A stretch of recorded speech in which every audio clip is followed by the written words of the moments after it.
শুরুতে আছে দেখবেন তাব্বাত ইয়াদা আবি লাহাব, একটু পরে আছে সায়াসলা নারান যাতা লাহাব। এই দিকে লক্ষ্য করে এই সূরার নামকরণ করা হয়েছে সূরাতুল লাহাব। এই সূরাতে একটা শব্দ আছে শেষে দেখবেন ফি জিদিহা হাবলুম মিম মাসাদ। মাসাদ শব্দের প্রতি লক্ষ্য রেখে এই সূরার নাম সূরাতুল মাসাদ বলা হয়। এবার সূরার আলোচনায় আমরা ঢুকি, খুব মন দিয়ে শোনেন। তাব্বাত ধ্বংস হলো, তাব্বাতের অর্থ হলো খবা খাসিরা হালাকা, ধ্বংস হওয়া। তাব্বাত এটার মূল হলো তাবাব, তাবাব মানে ধ্বংস হওয়া। পবিত্র কোরআনে আছে ওমা কাইদু ফিরাউনা ইল্লা ফি তাবাব, ফেরাউনের চক্রান্ত নস্যাৎ হয়ে যাবে, ধ্বংস হয়ে যাবে। মাইকম্যান ভাই বাইরের আওয়াজটা একটু কমায় দেন, এই যে বাহিরে যেটা ভাসতেছে আওয়াজটা এটা একটু কমান। হ্যাঁ, ভাসানো আওয়াজটা কমান। হ্যাঁ, তো তাবাব অর্থ ধ্বংস, বলেন তাবাব অর্থ কি? এ তাবাব থেকে তাব্বাত, তাব্বাত মানে ধ্বংস হওয়া। দেখে তো ও মাইকম্যানের দোষ না, দোষ হলো যে যারা এগুলা লাগাইছে, ওর তো মাইক দুইটা, এগুলা তো অনেকগুলা। হ্যাঁ, ওর দুইটা থাকলে আপনারা ঠিকই দেখতেন, কিন্তু আছে অনেকগুলা, আর এগুলা কম হওয়াই ভালো। হ্যাঁ, এগুলা খুব প্যাঁচ লাগাইতেছে ইদান। 4-5 বছর আগের ভিডিও আইনা আলোচকদেরকে, হ্যাঁ, এক বেচারা অনেকদিন পরে আসছে, এখন এর আগের ভিডিও আইনা টাইনা একদম ঠিক হচ্ছে না।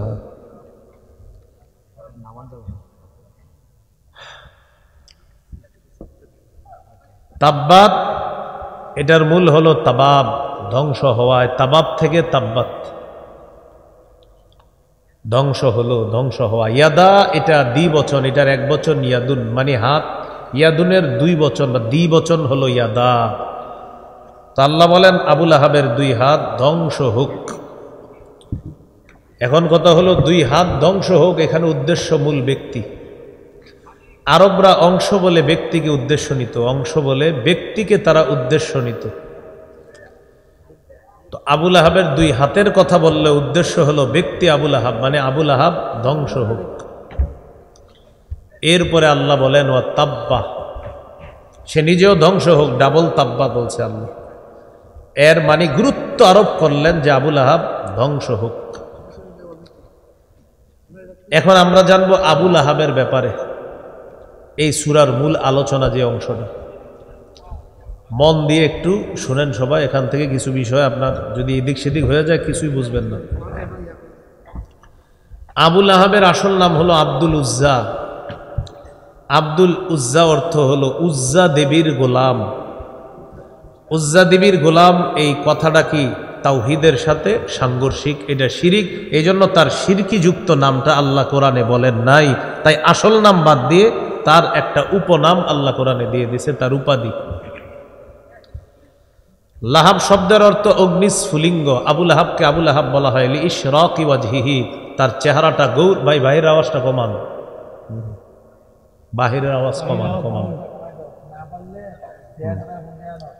বাহিরের আওয়াজ কমান। হ্যাঁ, লিইশরাকি ওয়াজহিহি, তার চেহারাটা গৌর বর্ণ হওয়ার কারণে তাকে বলা হয় আবুল আহাব। লাহাব মানি অগ্নিস্ফুলিঙ্গ, আবু মানি পিতা, অগ্নিস্ফুলিঙ্গের পিতা মানি অগ্নিস্ফুলিঙ্গওয়ালা এই ব্যক্তি নাম আবু লাহাব। তা আবু লাহাব মানে অগ্নিস্ফুলিঙ্গের পিতা, চেহারাটা গৌরবর্ণের, আগুনের উপরের অংশটা যেমন এরকম, সে অনেক সুন্দর ছিল। এখন ঠিক আছে আওয়াজ, এই হলো আবু লাহাব। এখন ঠিক আছে মানে বুঝছেন, দেখবেন প্রায় মাহফিলে আমি বলি আওয়াজ যত কম হবে বয়ান আপনাদেরকে বুঝানো তত সহজ হবে। এখন দেখবেন খুব সুন্দরভাবে বুঝবেন, অনেক কিছু শিখবেন, মন দিয়ে শোনেন।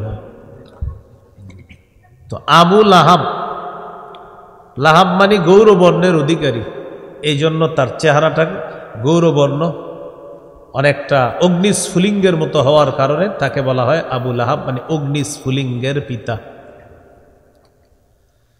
নবীদের চাচাকে আমরা 3 ভাগে ভাগ করব, আমাদের নবীর চাচাদেরকে 3 ভাগে ভাগ করব। কয় ভাগ? 3 ভাগ। 1, নবীর চাচাদের মধ্যে কেউ কেউ নবীজির উপর ঈমানও আনছে, নবীজির সহযোগিতা করছে। 2, নবীর চাচাদের মধ্যে কেউ নবীর প্রতি ঈমান আনে নাই তবে সহযোগিতা করছে। 3, নবীর চাচা ইমানও আনে নাই, সহযোগিতা করে নাই, একদম মরা পর্যন্ত শত্রুতা করছে। এই হলো 3 প্রকার।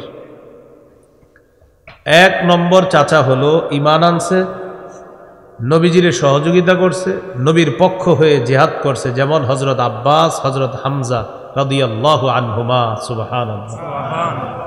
এই 2 বিখ্যাত সাহাবী নবীর চাচা। 2 নাম্বার নবীর চাচা যে নবীর সহযোগিতা করেছে কিন্তু ঈমান আনে নাই, আর ওই বেঈমান অবস্থায় মারা গেছে, আবু তালেব। সহিহ বুখারীর বর্ণনা, 3884 নম্বর হাদিসের বর্ণনা। আন্না আবা তালিবিন লাম্মা হাদরাতুল ওয়াফাত দাখালা আলাইহি রাসূলুল্লাহ সাল্লাল্লাহু আলাইহি ওয়াসাল্লাম।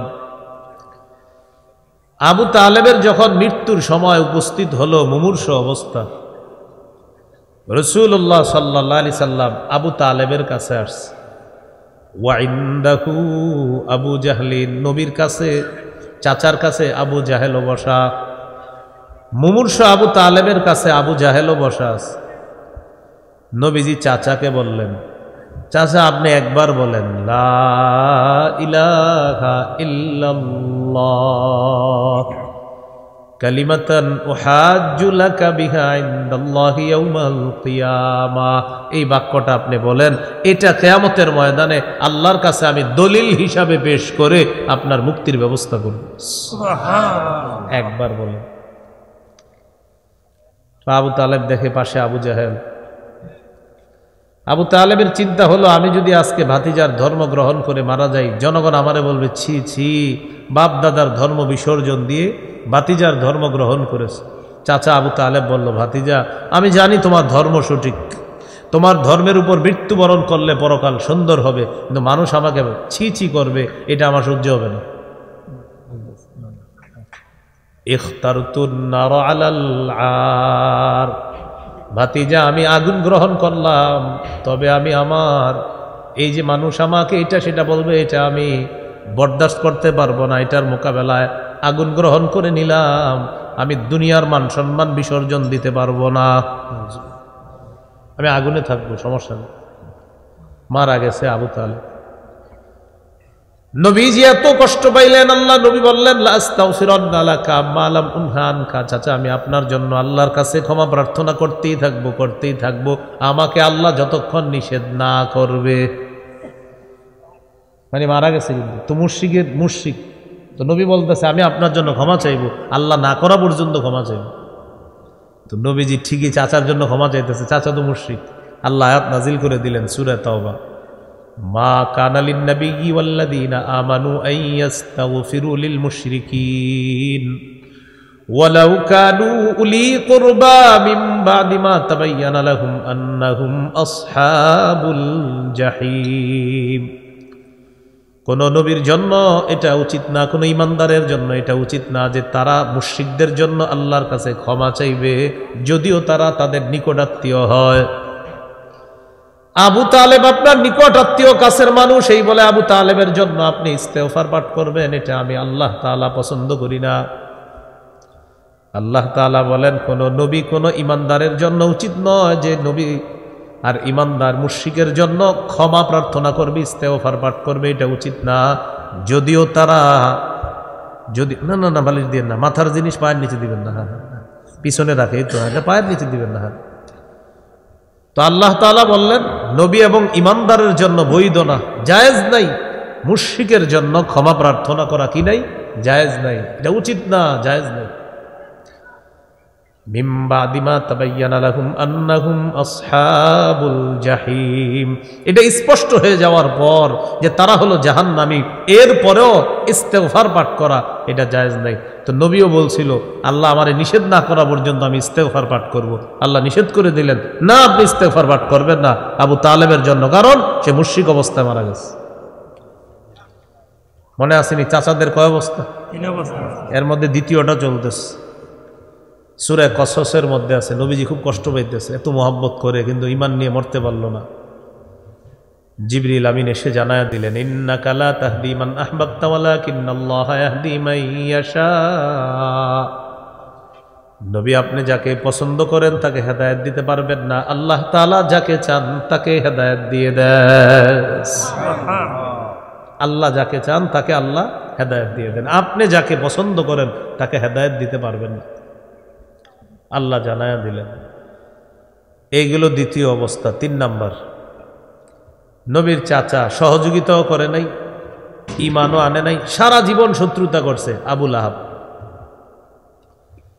এখন আমরা মূল আলোচনায় ঢুকে যাই। মূল আলোচনা আবু লাহাব সম্পর্কে। কার সম্পর্কে? আবু লাহাব। যেহেতু তাব্বাত ইয়াদা আবি লাহাব। আবু লাহাবের এখন 7টা অবস্থা আমরা জানবো। কয়টা? নবীজির নবুয়ত প্রকাশের আগে 3 অবস্থা, নবুয়ত প্রকাশের পরে 4 অবস্থা। মোট কয়টা হলো? 7টা। নবীজির নবুয়ত প্রকাশের আগে আবু লাহাবের 3 অবস্থা একটু শোনেন মন দিয়ে। 1, নবীজি জন্মগ্রহণ করার পর নবীর জন্মের সুসংবাদটা আবু লাহাবকে দিছে তার দাসী নাম সুয়াইবা।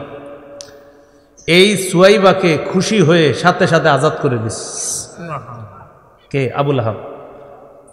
আর আবু লাহাব যে সুয়াইবাকে আজাদ করছে এটা বুখারীতে আছে, সহিহ বুখারীর 5372 নম্বর হাদিসের শেষে আছে। وقال عروة وسويبة أعتقها أبو لهب। সুয়াইবা হলো ওই নারী যেই নারীকে আবু লাহাব আজাদ করে দেয় তার ভাতিজার জন্মের সুসংবাদ শুনে। এগুলো 1 নম্বর অবস্থা, মানে খুব খুশি। 2 নম্বর, আবু লাহাব নবীজির নিকটতম একজন মানুষ ছিল এবং কাছের মানুষ ছিল। এতটাই কাছের মানুষ ছিল আবু লাহাব, জনগণের কাছে গিয়ে গর্ব করে বলতো, আমার ভাতিজা, আমার ভাই আব্দুল্লাহর ছেলে, আমার ভাইয়ের বংশ রক্ষা হয়েছে, যে আমার একটা ছেলে ভাতিজা হয়েছে, সে ছেলে মানুষ, তার বংশ রক্ষা হবে আমার ভাইয়ের। আমার ভাইটা মৃত্যুবরণ করেছে আব্দুল্লাহ, আর তার একটা ছেলে হয়েছে, তার মানে তার বংশ রক্ষা হবে। গর্বের সাথে মানুষকে বলতো।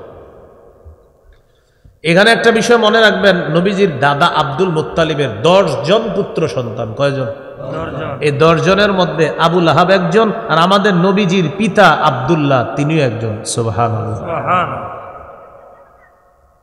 তো আবু লাহাব গর্ব করে বলতো, আমার ভাতিজার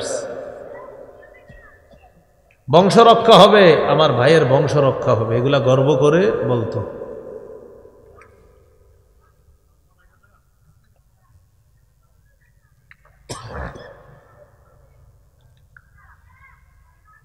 এই হলো আপনার আবু লাহাবের দ্বিতীয় অবস্থা, রাসূল সাল্লাল্লাহু আলাইহি সাল্লামের নবুয়ত প্রকাশের আগের 3 নম্বর অবস্থা।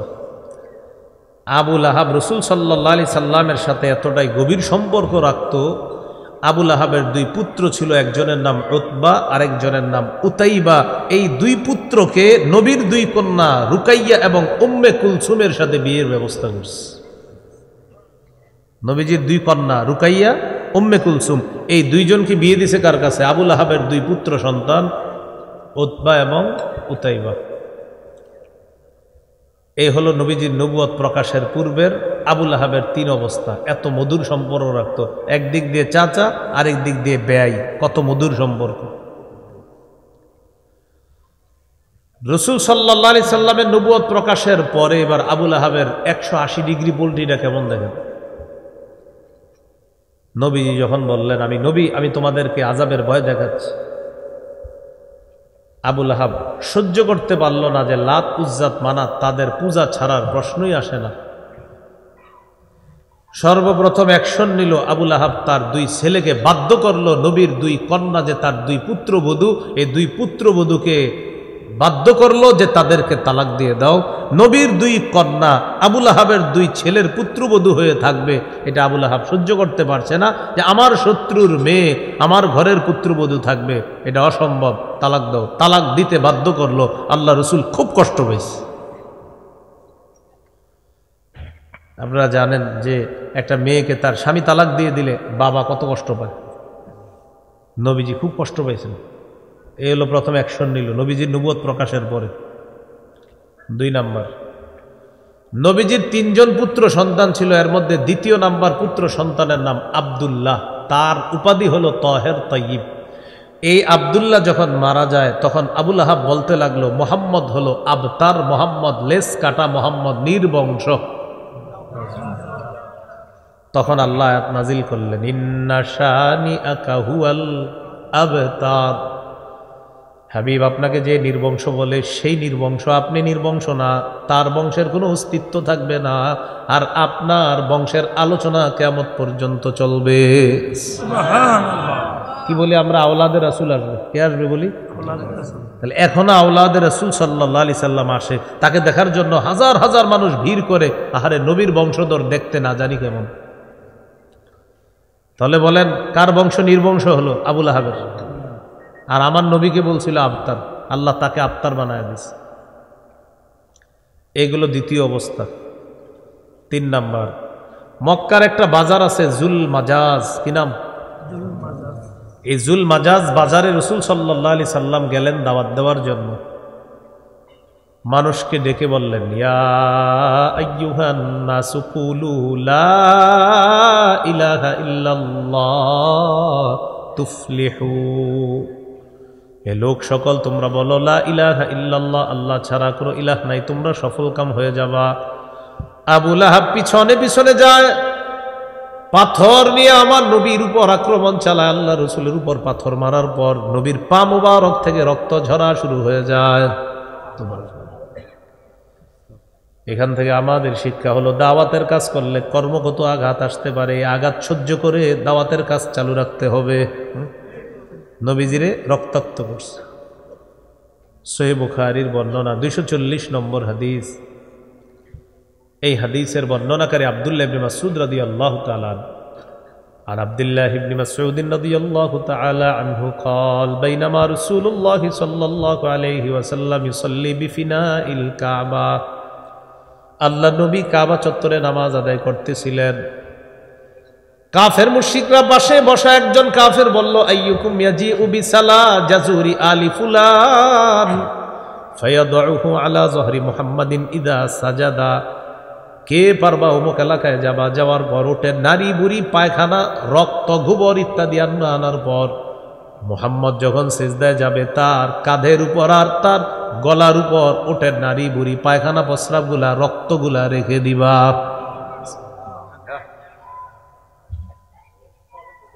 উকবা ইবনে আবি মুআইদ নামে একটা পাপিষ্ঠ দাঁড়াইছে।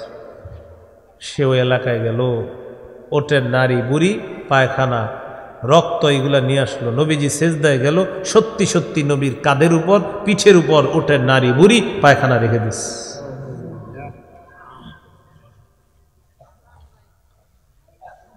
তো এগুলা রেখে দেওয়ার পর নবী সেজদা থেকে মাথা উঠাইতে কষ্ট হচ্ছে।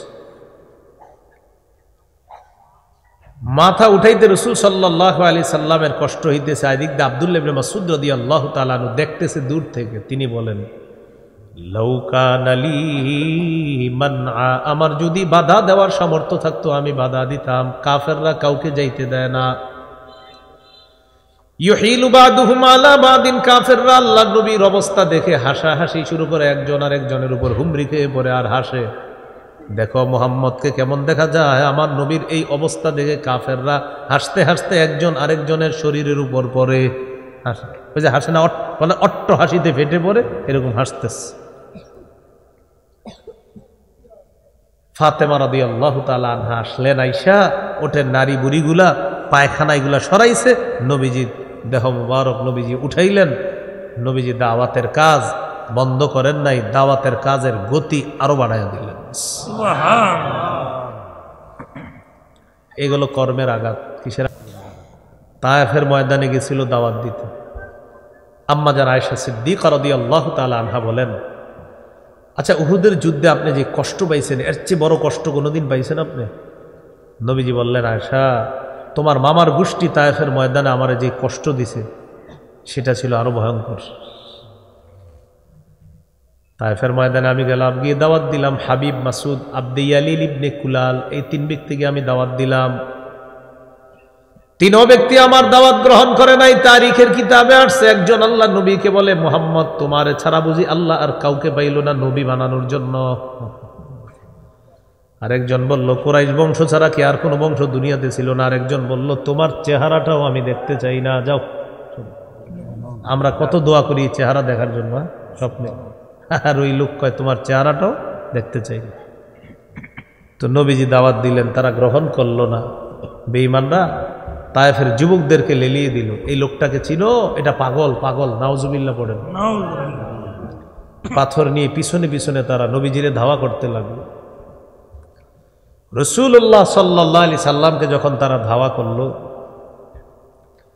তখন রাসূলুল্লাহ সাল্লাল্লাহু আলাইহি সাল্লামকে পাথরের আঘাত করতে করতে নবীজি বলেন, আয়েশা আমি বেহুশ হয়ে পড়ে রয়েছি জানো, আমার হুশ ফিরে আসার পর দেখলাম কর্নুস সালিম নামক জায়গায় আমি উপরে তাকায় দেখলাম জিবরিল আমিন তার ডানা দিয়ে আমাকে ছায়া দিচ্ছে। জিবরিল আমাকে বললেন, আল্লাহ পাহাড়ের ফেরেশতা আপনার কাছে পাঠাইছে। কথা বলেন, কি বলে দেখেন, পাহাড়ের ফেরেশতা নবীকে সালাম দিলেন। সালাম দেওয়ার পর আল্লাহ নবীকে বললেন, নবী আপনি যদি বলেন আন উতবিকা আলাইহিমুল আখবাশাইন, আপনি যদি আমাকে বলেন দুই পাহাড় চাপা দিয়ে তায়েফবাসীকে ধ্বংস করে দিতে, আমি রাজি আছি। নবীজি জবাব দিলেন, লা বাল আরজু আইয়ুখরিজাল্লাহু মিন আসলাবিহিম মান ইয়াবুদুল্লাহ ওয়াহদাহু লা ইউশরিকু বিহি শাইআ। আমি তাদের ধ্বংস কামনা করি না, আমার আশা আমি তাদেরকে দাওয়াত দিলাম, আমার দাওয়াত তারা গ্রহণ করে নাই, তাদের ঔরস থেকে যেই সন্তান আসবে দুনিয়াতে তারা আমার দাওয়াত গ্রহণ করে এক আল্লাহর ইবাদত করবে, আল্লাহর সাথে শিরিক করবে না। তাহলে কর্মের আঘাত নবী সহ্য করে দাওয়াতের কাজ অব্যাহত রাখলেন। সহিহ বুখারীর বর্ণনা 4815 নম্বর হাদিস। একদিন রাসূল সাল্লাল্লাহু আলাইহি সাল্লাম কাবা চত্বরে দাঁড়ায় রয়েছে। ওই যে পাপিষ্ঠরা নবীর কাদের উপরে পিঠের উপরে উঠে নারী বুড়ি পায়খানা দিছিল, এই পাপিষ্ঠটা, এটা বুখারীর 4815 নম্বর হাদিস। আসার পর পিছন থেকে নবীজির গলার মধ্যে একটা চাদর পেঁচাইছে, লাওয়াসাউবাহু ফি উনুকিহি, এভাবে কাপড়টা পেঁচায়া খানাকা বিহি খানকান শাদীদা, নবীর গলার মধ্যে দুই দিক থেকে টান দিছে, ফাঁসি দিয়ে নবীর হত্যা করবে। একটু ভাবেন কতটা কষ্ট হচ্ছিল। হ্যাঁ, দুই পাশ থেকে টান দিছে, একদম পিছন দিক থেকে। আবু বকর সিদ্দিক রাদিয়াল্লাহু তাআলা আনহু আয়েশা ধাক্কা মারছে তাকে, ধাক্কা মেরে বললেন, আতাকতুলুনা রাজুলান আইয়াকুলা রাব্বি আল্লাহ ওয়া ক্বাদ জাআকুম বিল বায়িনাতি মির রাব্বিকুম। একটা মানুষকে এই কারণে হত্যা করতে চাও যে মানুষটা তোমাদের কাছে এই কথা বলে আমার রব হলেন আল্লাহ, তোমাদের কাছে এই ব্যাপারে তিনি প্রমাণও পেশ করেছেন, এই মানুষটাকে কেন হত্যা করতে চাও? মাঝে মাঝে দাওয়াত দিয়ে যখন আসতেন, আসার পর কলিজার টুকরা ফাতেমা তাকায় দেখতেন চেহারাটার মধ্যে রক্ত জমাট হয়ে আছে, শরীরের কাপড়টা ছিঁড়া, কান্না করতেন আর বলতেন আব্বা, তারা বুঝে আজকে খুব আঘাত করছে, জামাটা টেনে ছিঁড়ে ফেলছে, আব্বা জামাটা ছিঁড়ে ফেলছে, তাই না? আরেক বর্ণনায় আসছে ফামিনহুম মান সাব্বা, কেউ কেউ গালি দিত, ওয়ামিনহুম মান হাত্তা আলাইহি তুরাব, কেউ কেউ আল্লাহ নবীর উপর পাথর মারতো, বালি মারতো, আবার কেউ কেউ সরাসরি থুতু মারতো। তো তিনি দাওয়াতের কাজ করতেন, পিছপা হন নাই। মনে আসেনি নবুয়ত প্রকাশের পরে আবু লাহাবের কয় অবস্থা শুনতেছি আমরা, 4টা শুনবো, এর মধ্যে 3য়টা চলতেছে। আঘাত করে রক্ত ঝরাইছে পা থেকে, কর্মগত আঘাত নবী সহ্য করেছেন, দাওয়াতের কাজ বন্ধ করেননি, তিনি দাওয়াত দিয়েছেন, এটা চলতেছে। এই গেল 3 নম্বর আলোচনা। নবুয়ত প্রকাশের পর আবু লাহাবের 4র্থ অবস্থা, হাজী সাহেবরা যখন হজে আসছে, নবীজি চিন্তা করলেন হাজী সাহেবদের তাঁবুতে গিয়ে তাদেরকে পার্সোনাল কিছু দাওয়াত দেওয়া যায়, এই সুযোগটা কাজে লাগানো দরকার। আবু লাহাব পিছু নিছে, ঘটনা কি মোহাম্মদ কই যায় দেখি সাল্লাল্লাহু আলাইহি ওয়াসাল্লাম। পিছনে পিছনে তাঁবুতে ঢুকছে, ঢুকার পর দেখে নবীজি দাওয়াত দিবে, যেই মাত্র দাওয়াত দিবে আবু লাহাব বলে, ইয়া আইয়ুহান নাস লা তুতিউহু ফাইন্নাহু সাবিউন কাযযাব। হে লোক সকল, মুহাম্মদের কথা তোমরা শুনবা না, তার কথা মানবা না, সে হলো ধর্ম থেকে, সে হলো মিথ্যাবাদী। নাউজুবিল্লাহ, নাউজুবিল্লাহ, নাউজুবিল্লাহ। নবীকে মুখের উপর মিথ্যাবাদী বলতো, এই যে এটা হলো কথার আঘাত। 3 নম্বরে জানলাম কর্মের আঘাত, আর এটা হলো কথার আঘাত। কিসের আঘাত? কথার আঘাত। দাওয়াতের ময়দানে কাজ করতে গেলে কথার আঘাত সহ্য করারও ক্ষমতা থাকতে হবে। কিসের আঘাত? কথার আঘাত। যেমন আমি বয়ান করি, আমাকে বলবে, আবার আমি আরেকজনকে বলবো, এরকম কথার আঘাত। আমি আরেকজন বলবো মানে এই মাইকে বসে আমার আরেকজন ভাড়ায় ফেলবে, ধুয়ে ফেলবে, দেখবেন আমিও কারে ধুয়ে ফেলি, এরকম কথার আঘাত। কিসের আঘাত? কথার আঘাত। কথার আঘাত বড়, পুরো আমার পুরো পৃথিবীতে 1 নম্বরে থাকবে বাংলাদেশ। অথচ পুরো পৃথিবীতে সবচেয়ে বেশি ওয়াজ হয় কোন দেশে? এই জায়গায় 2 আঘাত বেশি, কথা কর্ম। আপনি যা বলেন হুজুর বলতে পারেন, গত 50 বছর আমি যেই কাজ করছি, আমার বাপ দাদা যেটা করছে আমি সেটাই করবো, সেটা ভুল হোক সঠিক হোক, হেরা জাহান্নামে গেলে আমিও যাবো, আপনার কি? এরকম পুরো একদম ইটু মাইরা বসে রয়েছেন না, আপনি কইলেই নাকি? নবীজিকে বলল মিথ্যাবাদী। কি বলল? মিথ্যাবাদী। নাউযুবিল্লাহি মিন যালিক। সূরা আনআমের 34 নম্বর আয়াত নাজিল করে আল্লাহ তাআলা সান্ত্বনা দিলেন, ওয়ালাকাদ কুযযিবাত রুসুলুম মিন ক্বাবলিকা ফাসাবারু আলা মা কুযযিবু ওয়া উযু হাত্তা আতাহুম নাসরুনা ওয়ালা মুবাদদিলা লিকালিমাতিল্লাহ। আল্লাহ তাআলা বলেন, নবী আপনার পূর্বে যত রসুল দুনিয়াতে আসছে তাদেরকে মিথ্যাবাদী বলা হয়েছে, তাদেরকে কষ্ট দেওয়া হয়েছে, তারা ধৈর্য ধারণ করেছে, সবর করেছে, এক পর্যায়ে আমার সাহায্য এসেছে, আপনাকেও জাতি মিথ্যাবাদী বলবে, বলে দিছে আল্লাহ। কষ্ট পাবেন না, ধৈর্য ধারণ করেন। আল্লাহ অন্য আয়াতে বলেন, ইন্নামা ইউয়াফফাস সাবিরুনা আজরাহুম বিগাইরি হিসাব। যারা ধৈর্যশীল তাদেরকে হিসাব ছাড়া পুরস্কার দেওয়া হবে। কি ছাড়া? হিসাব ছাড়া। তাহলে আবুল আহাবের কাহিনী থেকে 2টা বিষয় শিখছি আমরা। কষ্টের একটা হলো কথার কষ্ট, আর একটা কর্মের কষ্ট। কর্মগত কষ্ট আসবে আপনার উপর, কথার আঘাত আসবে আপনার উপর। বিশেষ করে দাওয়াতি ময়দানে যদি হক কথা বলেন তো আপনার উপরে আঘাত আসবে অনেক বেশি। কি কথা? আপনি যত হক কথা বলবেন আপনার জাতি প্রত্যাখ্যান করবে। আপনি যত হক কথা বলবেন এত জাতি আপনার থেকে দূরে সরে যেতে পারে। নূহ নবীর থেকে জাতি দূরে সরে গেছে, 950 বছর হকের কথা বলছে। কয় বছর? 950। হ্যাঁ, নূহ নবীও বলতেছে, তার কথা আল্লাহ কোরআনে আছে, রব্বি ইন্নী দাউতুহুম কওমি লাইলা, রব্বি ইন্নী দাউতু কওমি লাইলা ওয়া নাহারা। আমি আমার জাতিকে রাতের বেলা দাওয়াত দিলাম, দিনের বেলা দাওয়াত দিলাম, রাত দিন দাওয়াত দেওয়ার পর ফালাম ইয়াজিদহুম দুআই ইল্লা ফিরারা।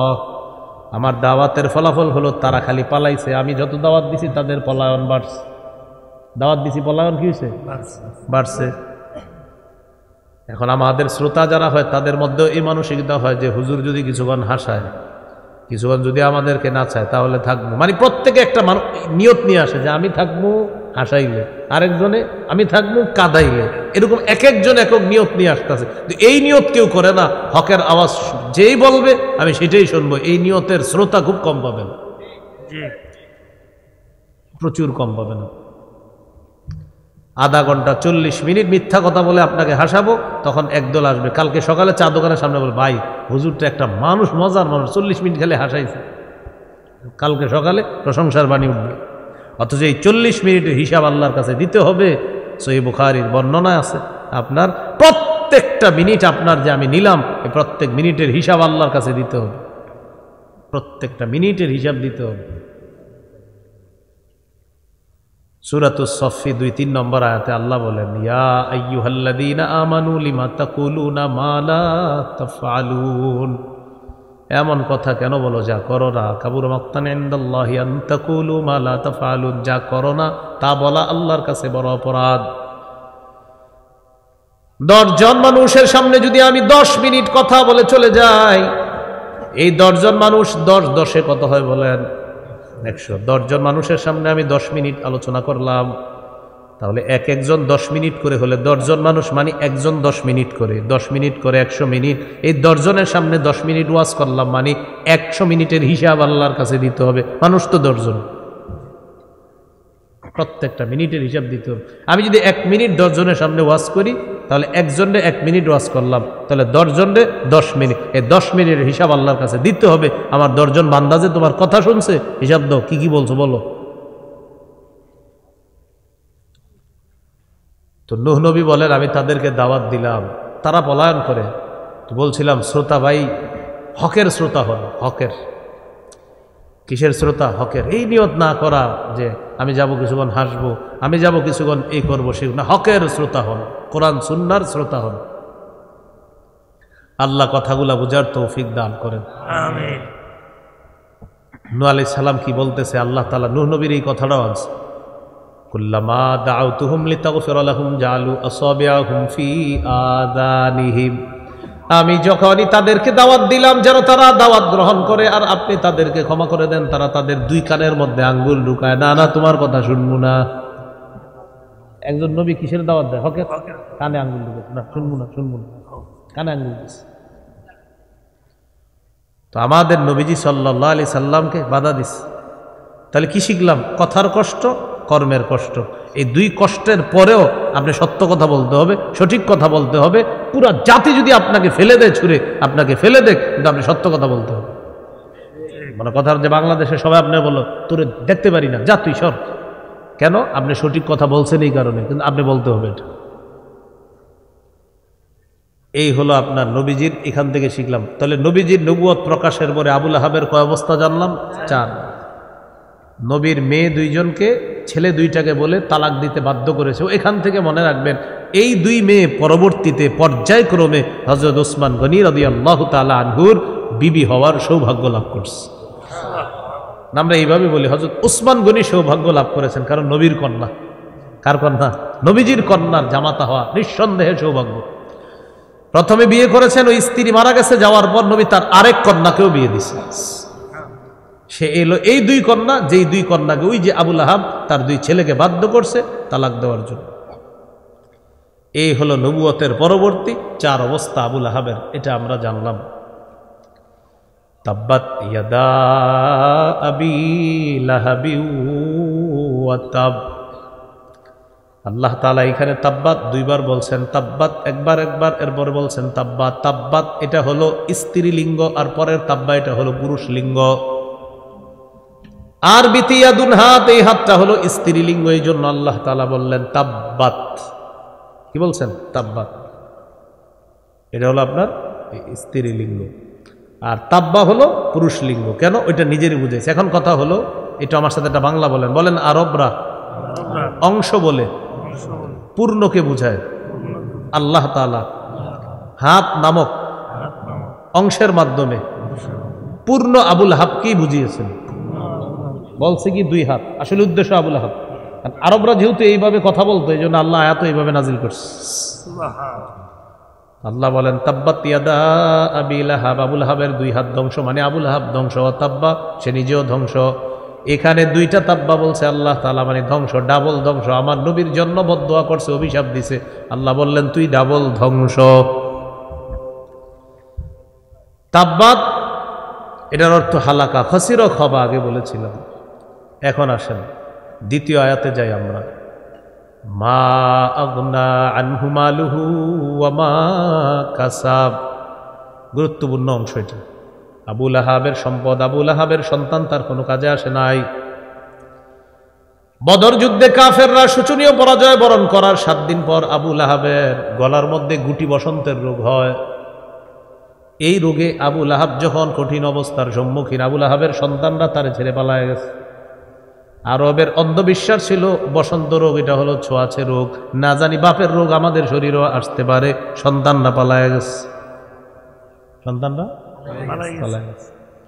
এই রোগের ট্রিটমেন্টের জন্য টাকা পয়সাও কোনো কাজে আসতেছে না, সন্তানও চলে গেল। তাই আল্লাহ বললেন মা আগনা আনহু মালুহু, তার সম্পদ তার কোনো কাজে আসে নাই। ওয়া মা কাসাব, আই ওয়া মা কাসাবা মিন ওয়ালাদ, তার সন্তানও তার কোনো কাজে আসে নাই। বসন্ত রোগের ভয়ে সন্তানরা যখন পালিয়ে যায়, আবু লাহাব বসন্ত রোগে মারা যায়। মারা যাওয়ার পর লাশ ধরে না কেউ ভয়ে, যদি বসন্ত রোগ অন্যের গায়ে যায়। 3 দিন পর্যন্ত লাশটা পড়ে আছে, পইচা গন্ধ বের হওয়া শুরু হয়েছে। পরে আবু লাহাবের সন্তানরা এক জায়গা থেকে আসছে, আসার পর আরেকজনের সহায়তায় লাশটা মক্কার উঁচু ভূমিতে নিয়ে গেছে। করোনার সময় যেমন কোটিপতির সন্তানও বাপের লাশের কাছে যায় না, তখন হুজুর করে ফোন দিছে, কি করবার, হুজুরের জীবন তো আর হুজুর মরলে মরুক, জানান নাকি আমার আব্বার খবর দেন। কে হুজুর, আপনি মরলে মরেন না।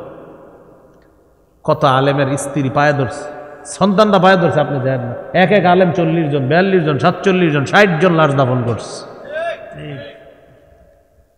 তো ফোন দিয়ে বলে দিস, বাপের লাশটা অমুক জায়গায় আছে, দাফন করে দেন। আর মাইরটা যখন শুরু হবে তখন হুজুর করে আগে ধরবেন, মার মাইরা টেরা সংসদে গিয়ে ঘুমু, এগুলা রং মাইখা ঘুমাই রইছে, কথার কথা আর কি। তো এই হলো আপনার অবস্থা। তো এই হলো এক জাতি, মানে টুপি আর দাড়ি নিছেন তো আপনি বাস, এখন আপনার যে যেমনে মন চায় বলতে থাকবো, কারণ আপনি কেন আপনার দাড়ি আর টুপি থাকবে? এই জন্য আমার আব্বা পচবে, আপনার এই কাজে লাগাবো। তো করোনা ভাইরাসের সময় এটা আপনারা চোখে দেখছেন, স্বচক্ষে দেখছেন। আবু লাহাবের সন্তানরা আরেকজনের সহায়তায় মক্কার উঁচু ভূমিতে লাশটা নিচে নেওয়ার পর মাটি খুঁড়ছে, খোঁড়ার পর লাঠি দিয়া আপনার এটা ধাক্কাইতে ওই গর্তের মধ্যে ফেলে। ভয়ে কেউ কাছে যায় না, বড় এক লাঠি দিয়ে ধাক্কাইতে ওইটা ওখানে ফেলা, মাটি চাপা দিয়ে দৌড়ে সবাই চলে আসছে। যুগে যুগে জালেমদের পরিণতি এটাই হয়। এই জন্য আল্লাহ বললেন, মা আগনা আনহু মালুহু ওয়া মা কাসাব, তার সম্পদ, তার সন্তান তার কোনো কাজে আসলো না। আবু লাহাব খুব অহংকার করতো দুইটা জিনিস নিয়ে, আমার সম্পদেরও কম নাই, আমার সন্তানও আছে, পুত্র সন্তান। আর আরবরা পুত্র সন্তান হওয়াকে অহংকারের কারণ মনে করত। তো এই জন্য আল্লাহ বললেন, কাজ হলো না। তিরমিজির 1999 নম্বর হাদিসে আছে, ক্বালা রাসূলুল্লাহ সাল্লাল্লাহু আলাইহি ওয়াসাল্লাম, লা ইয়াদখুলুল জান্নাতা মান কানা ফি কলবিহি মিসকালু যাররাতিন মিন কিবরিন। আল্লাহ নবী বলেন, যার অন্তরে সরিষার দানা পরিমাণ অহংকার আছে, এই ব্যক্তি জান্নাতে প্রবেশ করবে না। নাউযুবিল্লাহ।